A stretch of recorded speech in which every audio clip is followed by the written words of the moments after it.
Growing up as Shirley Jackson's daughter was far from easy. Every move I made, every breath I took, was constantly monitored and judged. My father, the powerful CEO of Jackson Industries, had already mapped out my entire life before I could even walk. "Patricia, darling," he'd say, adjusting his perfectly tailored suit, "a Jackson never settles for second best." Our mansion in Glendale was a symbol of that belief. It had 29 grand rooms filled with luxury and wealth, every corner carefully designed to showcase power. But to me, it was less of a home and more of a golden cage. By the time I was 27, I had followed my father's plan perfectly. I graduated from ISE Business School, secured a junior executive role at Jackson Industries, and was engaged to Douglas Murray, the heir to Murray Technologies. Douglas wasn't just my fiancé, he was also my father's ideal choice for me. But there was a big problem. I wasn't in love with Douglas. My heart belonged to someone else entirely. I met Tyler Posey on a rainy Saturday morning when my Ferrari decided to break down on the way to work. He was the mechanic who came to my rescue, pulling up in a beat-up tow truck. His smile was warm and genuine, making my heart race in a way it never had before. "Looks like your timing belt is done for," he said, wiping his hands on his worn jeans. "I can fix it, but it'll take a few hours." Something about his honest brown eyes and the way he spoke to me, not down to me, made me agree to wait at his garage instead of calling an Uber. That simple decision changed my life forever. As I sat in the small garage, drinking bad coffee from a vending machine, I got to know Tyler. He wasn't just any mechanic. He had worked his way through engineering school and graduated at the top of his class. He could have easily landed a high-paying corporate job, but he chose to do what he loved, fixing things with his hands. "Life's too short to spend it doing something just because it looks good on paper," he said, his eyes lighting up as he spoke. Those words hit me harder than I expected. For the first time in my life, someone had put into words exactly what I had been feeling all along. Tyler saw life differently, through a lens of passion and purpose, not obligation. One cup of coffee turned into another. Coffee turned into dinner. Dinner turned into stolen moments that I never wanted to end. Tyler wasn't just fixing my car that day, he was fixing something deep within me. For the first time, I felt alive. Whenever I managed to escape my suffocating world, Tyler was my safe haven. He never asked about my family's wealth or tried to impress me with fancy dinners or expensive gifts. Instead, he introduced me to a life I never knew existed. We went on midnight drives along the coast, had simple picnics in hidden parks, and laughed until our stomachs hurt. For 7 months, I lived 2 lives. By day, I was the perfect society daughter. By night, I was just myself. But deep down, I knew this double life couldn't last forever. The turning point came during a charity gala at our mansion. Douglas was busy boring everyone with endless talk about mergers, while my mother dragged me from one group of socialites to another, like I was her prized possession. "Patricia will be taking over the East Coast operations after the wedding," she announced to yet another group. "The Murray and Jacksons together. Imagine the possibilities." Her words felt like a noose tightening around my neck. Feeling like I was about to burst, I slipped out into the garden, my hands trembling as I dialed Tyler's number. When he answered, the words came pouring out. "I can't do this anymore," I whispered, tears streaming down my face. "I can't marry Douglas. I can't keep being the person they want me to be." There was a pause before Tyler finally spoke. "Then don't be. Be who you are, Patricia. That's the person I fell in love with." His words gave me the courage I needed. The next morning, I walked into my father's study. My heart was pounding, but I forced myself to stand tall. "Daddy, I need to tell you something," I said, my voice shaking slightly. "I can't marry Douglas. I'm in love with someone else." The explosion that followed was immediate and overwhelming. My father's face turned a deep shade of purple, and his voice boomed like thunder. "A mechanic," he roared, slamming his fist onto his mahogany desk. "My daughter, a Jackson, in love with a grease monkey?" "He's an engineer, Daddy," I said, trying to keep my voice steady. "And he's brilliant. If you would just meet him." "Absolutely not," my father bellowed, cutting me off. His voice was sharp enough to shatter glass. "You will marry Douglas as planned, or you can forget about your trust fund, your position at the company, everything. Is that clear?" His words hit me like a slap, but they also sparked something inside me. For the first time, I realized how tightly I had been controlled my entire life. It wasn't just about Tyler anymore. It was about choosing my own path, no matter the cost. I stood tall, finding strength I didn't know I had. "Crystal clear, Daddy." "Goodbye," I said firmly. Walking out of that study was the hardest thing I'd ever done. My mother's hysterical sobbing, my father's angry threats, and the whispers of the household staff followed me as I packed a small bag. This was the only home I had ever known, but I knew I couldn't stay. When I stepped outside, Tyler was waiting for me by his modest apartment, worry written all over his face. As I explained everything that had happened, he looked troubled. "Patricia, that's your whole life you're walking away from, your family, your inheritance. I can't let you give all that up for me." I silenced him with a kiss. "I'm not giving up my life, Tyler. I'm finally starting it." The next few months were a crash course in real life. I moved into Tyler's small, one-bedroom apartment, got a job as an entry-level business consultant at a small firm, and learned how to live on a budget. It wasn't easy. There were moments when I missed the comfort and luxury I had taken for granted, but for the first time, I felt free. I wasn't living by anyone else's rules but my own. My parents didn't make it easy for me. Their attempts to bring me to my senses ranged from emotional guilt trips to outright sabotage. They froze my bank accounts, canceled all my credit cards, and even tried to get me fired from my new job. But every obstacle only made Tyler and me stronger as a team. We learned to support each other and fight for the life we were building together. When Tyler and I decided to get married, we chose to keep it simple. We planned a small ceremony in a local park. There was no designer gown, no extravagant decorations, and no society photographers. Just us and a few close friends who truly cared about us.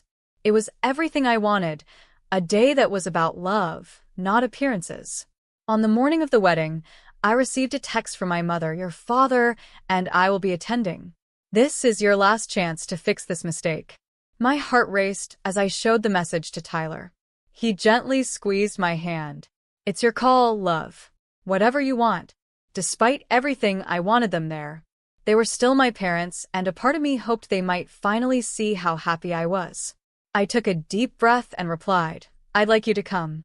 No more arguments, though, just be there. For once, I felt in control of my choices, and no matter what happened, I knew I was finally living the life I had chosen for myself. As I walked down the makeshift aisle in my simple white dress from a department store, my eyes immediately found Tyler. He stood at the end, waiting for me, his smile radiating warmth. But behind him, I noticed my parents. My father looked as if he'd bitten into something sour, while my mother dabbed at her eyes with a monogrammed handkerchief. Neither of them made a move to join the ceremony. Their presence felt heavy, but I focused on Tyler and the life we were beginning together. The reception was a casual barbecue in the park, surrounded by our close friends. No elaborate decorations, no high-end catering, just laughter, love, and the kind of joy money couldn't buy. My parents, however, weren't there to celebrate. They saw this as their last chance to sway me. "Patricia, darling," my mother began, her voice thick with desperation. "It's not too late. Douglas would still take you back. Think about what you're throwing away."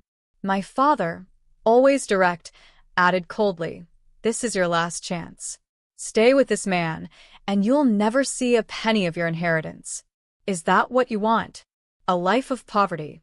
I glanced at Tyler, standing nearby in his rented suit, laughing and chatting with our friends. He was so at ease, so genuine. Then I looked back at my parents, trapped in their rigid world of wealth and expectations. Their words didn't scare me anymore. "What I want," I said, my voice steady and clear, "is to be happy. Tyler makes me happy. If you can't understand that, then maybe we don't need your money, or you, in our lives." My father's face turned a deep shade of purple.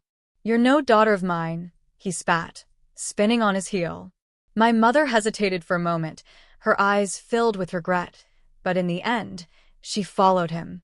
Together, they stormed off, leaving me standing there. I watched them go, feeling a strange mix of sadness and relief. Tyler appeared beside me, wrapping his arm around my waist. "You okay?" he asked gently. I leaned into him, feeling the solid comfort of his presence. "Never better," I said, watching my past walk away for good.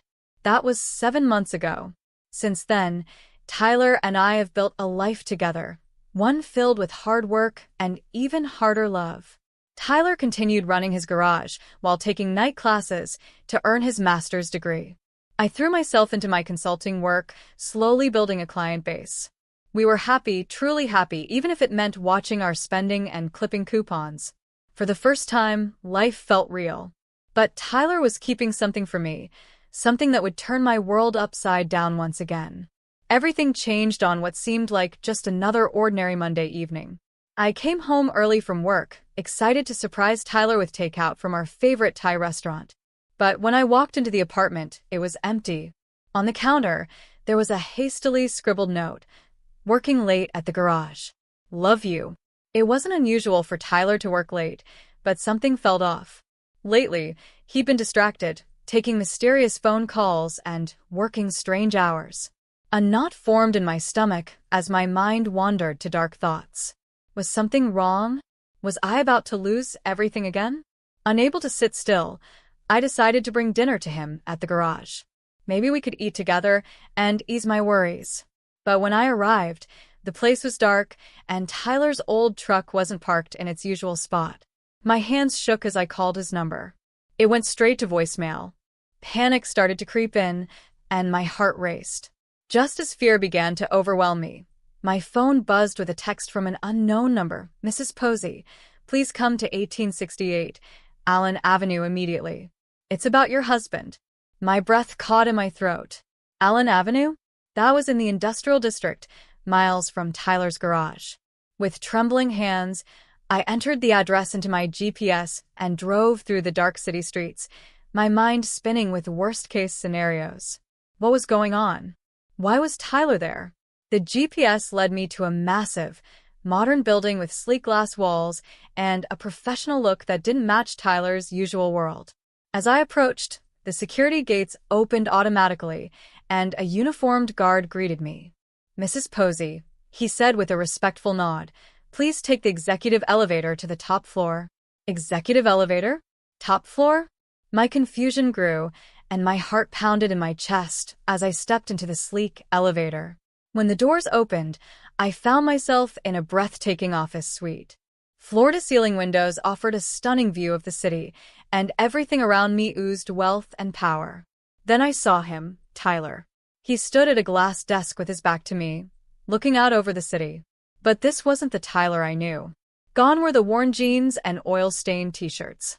Instead, he was wearing an impeccably tailored suit, the kind that probably cost more than our monthly rent. "Tyler's?" I whispered, my voice barely audible. He turned around slowly, and his familiar warm smile greeted me, though there was a hint of nervousness in his eyes. "Charlie," he said softly, using the special nickname only he called me. "I think it's time we talk." My mind raced as I stood there, staring at the man I thought I knew. Who was he, really? And what was he about to tell me? Before Tyler could say another word, the office door burst open, and there they stood, my father, mother, and Douglas Murray. It was like stepping into a nightmare. "What is the meaning of this?" my father roared, his face already turning that familiar shade of angry purple. "Security said Patricia was heading up here. What are you doing in the CEO's office?" You mechanic." Tyler didn't flinch. Instead, he calmly straightened his tie and stepped around the desk. "Actually, Mr. Jackson," he said evenly, "I am the CEO. Tyler Posey, founder and chief executive officer of Posey Innovations." The silence that followed was deafening. My mother grabbed the nearest chair to steady herself. Douglas's jaw dropped so low it looked like it might never close again. And my father, for the first time I could remember, was utterly speechless. But my mother stammered, struggling to find words. "You're a mechanic." Tyler smiled gently and took my hand. I own a chain of auto repair shops, yes. That was my first business, started with a loan from one of my college professors. But Posey Innovations is my main focus. We're a tech company that specializes in revolutionary electric vehicle batteries. Those late nights at the garage? That's what they were about. We were finalizing our newest prototype. I stared at him, my head spinning. This was a side of Tyler I never knew. Why didn't you tell me? I asked, my voice barely above a whisper. Tyler turned to me, his eyes soft and full of understanding. Because I needed to know, he said. When we met, I had just made the Forbes 50 under 50 list. Every woman I dated before you only cared about my money or my status. But you fell in love with me when I was just a mechanic. You gave up everything to be with me. I had to be sure. Posey Innovations, my father finally muttered, his business mind catching up to the moment. The company that revolutionized electric vehicle battery technology? The one every major car manufacturer is fighting to partner with? That's you? Tyler nodded, still holding my hand. Our market valuation hit $150 billion last week. Not quite Jackson Industries territory yet, he added with a small smile, but we're getting there. The room went silent again. My mother looked like she might faint. Douglas looked completely defeated, as if the wind had been knocked out of him. My father, though, stared at Tyler with a mix of disbelief and something I never expected to see, respect. As for me, my emotions were a whirlwind. The man I fell in love with wasn't just a mechanic. He was a visionary, a leader, and a genius. But none of that mattered. The only thing I cared about was the same thing that had drawn me to him in the first place. Tyler was the man who loved me for me, and I loved him for exactly who he was. I couldn't help but laugh at my father's expression. All those months of looking down on Tyler, dismissing him as nothing more than a poor mechanic, and here he was, secretly building an empire right under their noses.